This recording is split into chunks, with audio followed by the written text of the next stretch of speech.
3 mots. Il faut de la motivation, il faut de la ténacité. Ouais. C'est encore plus fort que la motivation. Pas lâcher. Et il faut aussi un peu de recul, je pense, des fois. Attends, Je crois que t'es d'accord avec ces 3 mots, c'est ça? Si tu pars sur motivation, il t'en reste que 2. Il vaut mieux regarder toi ou la caméra? Tu filmes? Non, ça va venir, ça va monter. Est-ce que tu pourras couper tous les du coup? Ok, alors on y va? Pense.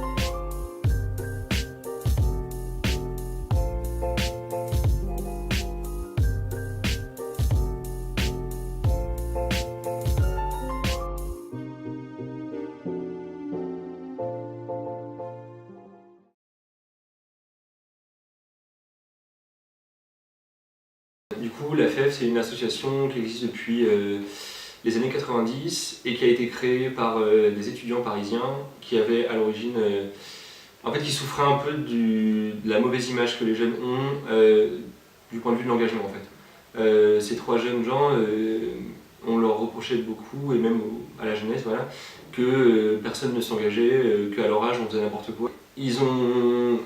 À la fois, ils avaient cette volonté-là de prouver que la jeunesse pouvait s'engager, et du coup, ils se sont dit, on va donner un autre but à notre engagement.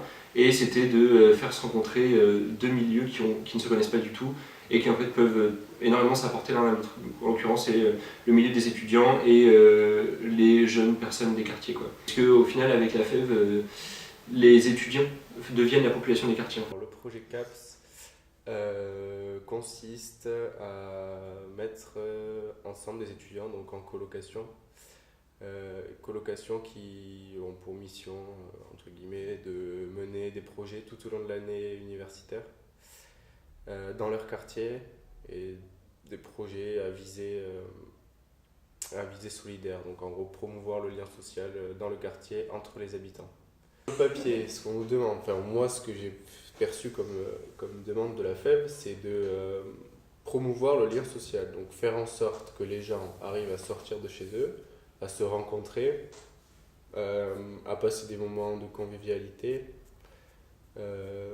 Tout ça dans une dynamique qui fait que si on enlève les caps, ça pourrait se pérenniser, quoi, cette atmosphère de rencontre et de lien. Voilà ce qu'on nous demande. Après, on nous avait donné un thème l'année dernière qui était culture du monde. Donc c'est vrai que ça colle très bien au quartier. Et avec ce thème, proposer toutes sortes d'animations, toujours à visée communautaire. Donc, exemple d'animation, les cafés-halls, où c'est vrai que dans les halls il y a du va-et-vient, donc ça permet la rencontre, des repas partagés, des animations autour de jeux de société. Nous, avec les enfants, du coup, on était partis sur des déguisements de super-héros, donc on avait fait des ateliers où on préparait nos déguisements pour la soirée. Donc il y avait un fil conducteur tout au long de l'année qui découpait les étapes de la préparation, et à la fin il y avait eu la soirée. Il y a eu aussi des après-midi jeux dans le parc d'organiser, avec toujours le goûter, le café, qui fait que voilà, il y a aussi quelques adultes qui viennent s'intéresser à ce qu'on fait. Aujourd'hui, on fait une petite animation dans le hall, donc on offre un petit goûter, mais le but c'est de parler un peu des légumes qui sont un peu moins communs dans nos alimentations. Et on peut essayer de faire deviner le nom des légumes et faire un pendu du coup pour deviner, ou inventer des noms rigolos aux légumes. Et on a aussi un petit stand pour les dessiner ou pour inventer des noms à ces légumes. Et du coup voilà, l'idée c'est de sensibiliser sur les légumes et aussi de parler de ce qu'on peut faire avec ces légumes pour diversifier un peu l'alimentation et voilà. Et voilà, c'est une petite animation de sensibilisation et aussi pour créer un petit truc dans le hall. Au pire, laisse les petits vis ici, on en a pas besoin. C'est vrai qu'il y a des vis qui tombent. Ouais, bah il y en a un là. Bah il y en a une là, ouais. On va la laisser. laisser là, on saura qu'elle est là. C'est une exposition de plaques, les proches du génie. Je crois qu'elle est là, elle a tombé maintenant. Non, Je sais pas, elle est où? elle est pas entre le truc là Je et suis là. pas un âne, m'a dit. Non. On va la retrouvera plus tard. Ah, elle était là, la renégade. Bien sûr que tu dois te douter que comme c'est pas toi qui choisis tes colocs, bah il y a des risques que ça marche et des risques que ça marche pas. Donc Ouais, voilà, il faut aimer aller vers les gens, il faut avoir un côté un peu humain. C'est tout. Enfin, moi je pense que tout le monde, c'est à la portée de tout le monde. Voilà. moi je suis un peu du même avis. Après je pense que de toute façon, quelles que soient les qualités des personnes, à partir du moment où elles sont vraiment motivées par un projet, normalement il n'y a rien qui devrait trop les empêcher de faire ce qu'elles veulent faire. Après, nous on apporte quelque chose surtout aux jeunes. Ça fait 2 ans qu'on s'intéresse à leurs envies, à ce qu'ils aiment faire, à ce qu'ils font sur la dalle. Et c'est vrai qu'on essaie de leur proposer des choses, un peu de cadre à ce qu'ils font. C'est vrai, les enfants d'ici, ils ont tendance à être un peu foufous. On essaye de les intéresser à des choses, nouvelles où ils sont un peu, quelques valeurs, un peu plus de cadre à ce qu'ils font d'habitude. Qu'est-ce qu'on retiendra le plus? J'espère que pour toi c'est pareil, mais c'est tous les petits moments où on a eu l'impression que ce qu'on faisait ça marchait, quoi. C'est des moments qui sont présents parce que dans chaque animation il y a du positif. Même quand il n'y a que 2 personnes, il y a du positif, il y a de l'échange. Mais pour être précis, c'est quand les enfants adhèrent et quand on peut constater des petits changements rien que dans leur langage. Entre eux, ils parlent en mode wesh wesh de cité. Et c'est vrai que quand ils rentraient chez nous, au fur et à mesure des mois, j'avais l'impression que quand ils s'adressaient à nous, en tout cas, ils savaient parler français, quoi. Miracle!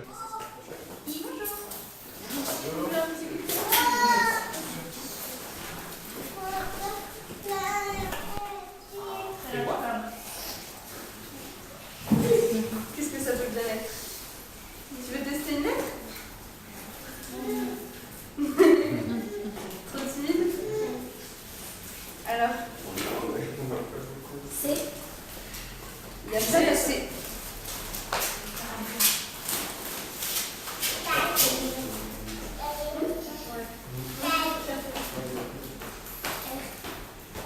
Il n'y a pas de R non plus. U. U, ouais. Hop, plus que 2 lettres.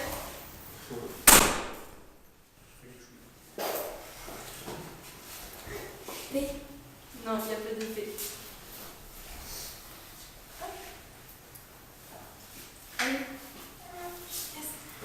On s'approche là. Une lettre. Je peux essayer de le prononcer un peu, tu vois. Non, c'est pas un T. Qu'est-ce que je fais comme livre? Qu'est-ce que je fais? Ouais. Ouais. Oui. Bien joué. Les frustrations, elles résident dans les projets qu'on se fait un peu dans nos têtes, quoi. Même quand on débute CAPS la première année, on se dit qu'on va pouvoir changer les choses, qu'on va pouvoir apporter toute notre envie aux gens. Et on se rend compte que sur le terrain, c'est pas tout à fait ça et qu'il faut s'adapter, quoi. Pour parler toujours concrètement, c'est quand on veut mettre en place un peu de communication et mettre des affiches, c'est les affiches qui sont arrachées. C'est des personnes qui nous disent oui, on va essayer de venir à vos animations et puis au final qui ne viennent pas.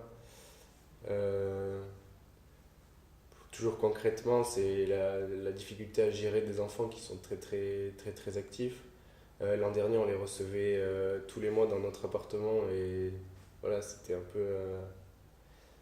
peu la pagaille des fois, faut se le dire. On est un peu frustré. Des fois, on projette des animations, on s'imagine qu'elles vont se passer, que ça va être formidable, que ça va être une grande fête, et puis on se retrouve avec 3 ou 4 personnes. ce qui est déjà énorme. En fait, on se rend compte quand on est capseur que 3 personnes qui viennent sur une animation, c'est beaucoup. On n'a pas ou peu d'adultes qui sont présents à nos animations.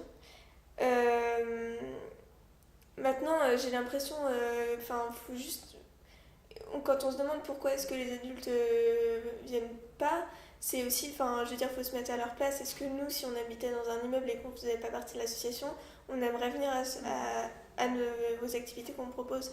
En fait, on s'aperçoit que les gens ont leur vie, en fait, et du coup, s'ils n'ont pas de bénéfice direct à tirer des animations qu'on fait, et ils viendront pas. Et en fait, le bénéfice principal qu'on observe dans ce genre d'immeuble, c'est que les adultes ont des enfants, et le bénéfice, c'est qu'on s'occupe de leurs enfants, en fait. C'est pour ça aussi qu'on a une population qui est majoritairement jeune. C'est difficile de casser les habitudes des gens, surtout dans un quartier où voilà, on sent qu'il y a de la méfiance les uns envers les autres, et nous on arrive, on demande aux gens de se faire confiance. Je pense que c'est quelque chose qui prend beaucoup plus de temps qu'un an dans un immeuble, quoi. C'est des choses qui se construisent sur le long terme. Et je pense non plus qu'il ne faut pas être trop ambitieux, dans le sens où faut pas avoir non plus un complexe du sauveur qui va arriver dans un immeuble et qui va tout changer, quoi. Faut parfois être assez humble quant aux choses qu'on peut changer et qu'on peut pas changer, et de se dire que même si on fait des petites différences, ce sera déjà bien, quoi. Et que c'est peut-être pas notre rôle non plus, en fait, de tout changer. Est-ce que s'il y a des étudiants qui sont à la base là pour monter des projets solidaires, de se mêler des problèmes des gens aussi? Ça fait aussi partie de leur intimité, et voilà, il y a la question de est-ce que c'est notre rôle ou pas, et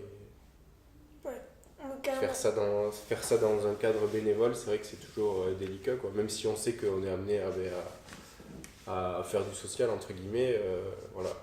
Est-ce que c'est vraiment à nous? Je sais pas. Ouais, surtout que, en fait, on peut pas forcer les gens à parler. Et en plus, en tant qu'étudiant, la plupart de nous viennent pas de quartier, en fait. Et en plus, sont français depuis longtemps, c'est-à-dire qu'il y a beaucoup d'étrangers aussi qui sont confrontés à des difficultés spécifiques. Je pense que ça peut être aussi malvenu d'essayer de penser à la place des gens. La FEF veut contrôler ce qu'on fait, quoi. Donc, avant de prendre cette décision, ça doit être réfléchi par la FEV, et voilà. Il y a un peu de freinage par rapport à ça. On n'a pas toutes les initiatives qu'on pourrait avoir.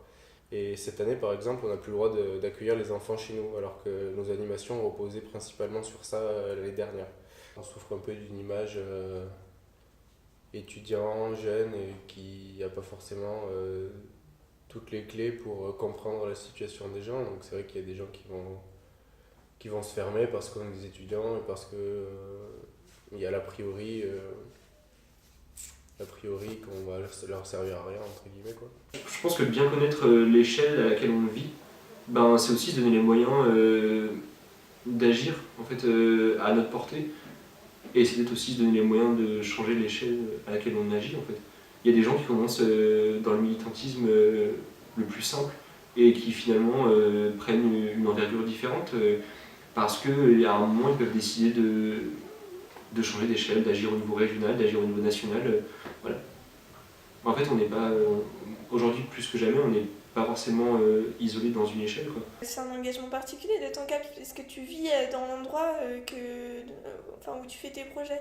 Donc forcément, oui, ça impacte toute ta vie, en fait, parce que chaque moment que tu passes dans ton immeuble, c'est un moment où aussi où tu peux potentiellement rentrer en contact avec les habitants. Oui, c'est vrai que dès qu'on regarde par le balcon, ou dès qu'on prend les escaliers, on est amené à croiser des gens qui vont peut-être nous parler de ce qu'on fait, et peut-être faire émerger des idées. Donc oui, c'est vrai qu'il y a ce côté toujours plongé dans l'assaut au quotidien. On vit dans le quartier, en fait, donc on vit avec les gens. Et c'est vrai que dès qu'on crée du lien avec les gens, ça nous touche aussi personnellement, et après on a un regard différent sur la vie, forcément. Quand on vit dans un quartier comme ça, et qu'on a la chance d'être étudiant, d'aller à l'école, alors qu'il y a des gosses qui vont pas, clairement. Il y a des jeunes qui sont déscolarisés dans le quartier, il faut le savoir. Rien que ça, voir qu'il y a c'est bête à dire, mais voir qu'il y a des gens qui sont beaucoup plus en galère que nous, humainement, c'est hyper important d'avoir conscience de ça. J'aurais certainement pas vécu dans un quartier si j'étais pas à la FEV. Et je pense que c'est vraiment une réalité qui est très importante à connaître en fait. Pour vraiment relativiser sur ce que soit on connaît déjà. Voilà, se rendre compte qu'il n'y a pas que notre réalité, qu'il y a des gens aussi qui galèrent en France et que voilà, il y a des.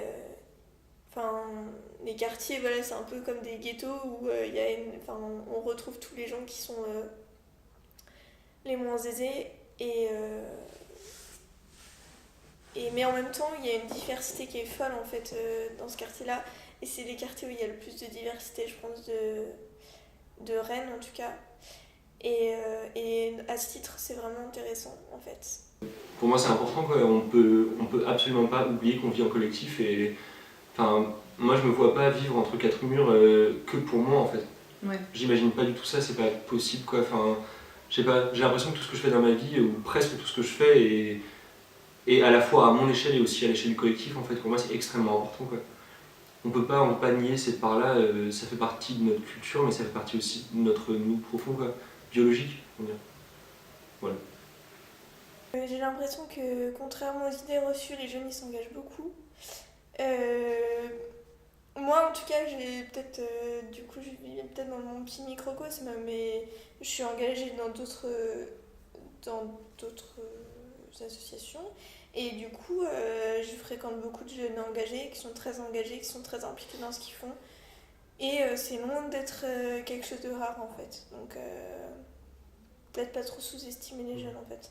Je considère comme un engagement comme un autre et qui devrait être en plus valorisé, parce que voilà, moi je prends toujours l'image du lycéen qui sort du bac et qui s'est fait, voilà, on lui a bourré le crâne de programme pendant 3 ans, il arrive, il a peut-être pas l'intuition de se diriger vers des associations ou qu'est-ce qu'il pourrait faire pour s'engager. Enfin, moi, quand je me revois à 18 ans, j'étais pas du tout dans une optique d'engagement. Et c'est vrai que le sentiment d'être en marge quand on fait ça, je sais pas. Mais en tout cas, le valoriser un peu plus, ça je pense que ce serait une bonne idée. On peut pas s'engager ou décider d'aller vers une population ou un groupe de gens sans savoir ce qu'on y fait, en fait. C'est nécessaire en fait de s'engager pour se sentir vraiment qu'on sent vraiment qu'on a quelque chose à apporter aux autres et justement peut-être